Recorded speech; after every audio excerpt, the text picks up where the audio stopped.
नमस्कार, मी Gauri Suryavanshi. S Marathi news मध्ये आपलं स्वागत. वळूयाच्या बातमीपत्राकडे.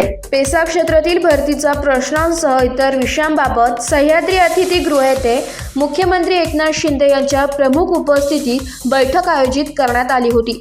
17 संवर्ग पदाच्या नोकर भरतीचा विषय अनेक वर्षांपासून प्रलंबित होता.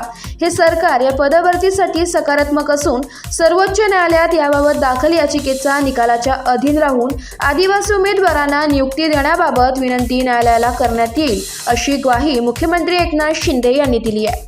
आज माननीय नामदार नरहरी झिरवाळ साहेब यांच्या पुढाकाराने सकारात्मक निर्णय होऊन उपोषणास बसलेल्या माननीय JP गावित साहेब, भास्कर गावित साहेब आणि चिंतामण गावित साहेब या मान्यवरांचे उपोषण माननीय मुख्यमंत्री एकनाथजी शिंदे यांच्या हस्ते सोडविण्यात आले. यावेळी मुख्यमंत्री एकनाथजी शिंदे म्हणाले की आदिवासी बांधवांचा विकास हा आमच्या प्राधान्याचा विषय.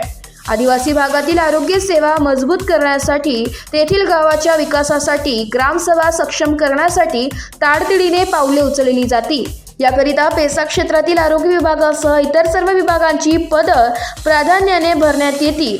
आदिवासी भागाच्या विकासासाठी नव्या दमाच्या सनदी अधिकाऱ्यांच्या नियुक्त्या करण्यात येतील. तसेच ग्रामसभेला काही प्रमाणात निधी खर्चाचे अधिकार देण्यासाठी राज्यपालांना विनंती करण्यात येईल, असेही मुख्यमंत्र्यांनी सांगितले. यावेळी आदिवासी विकास मंत्री विजयकुमार गावित आणि अनेक मान्यवर उपस्थित होते. तरुणांसाठी ही नोकर भरती अत्यंत महत्त्वाची असून त्यांच्या रोजगाराचा प्रश्न मार्गी लागणार आहे. Bureau report, S Marathi news, Nashik. अशाच ताज्या घडामोडी जाणून घेण्यासाठी आमच्या एस मराठी न्यूजला लाईक करा, शेअर करा, सबस्क्राईब करा आणि पाहत रहा एस मराठी न्यूज.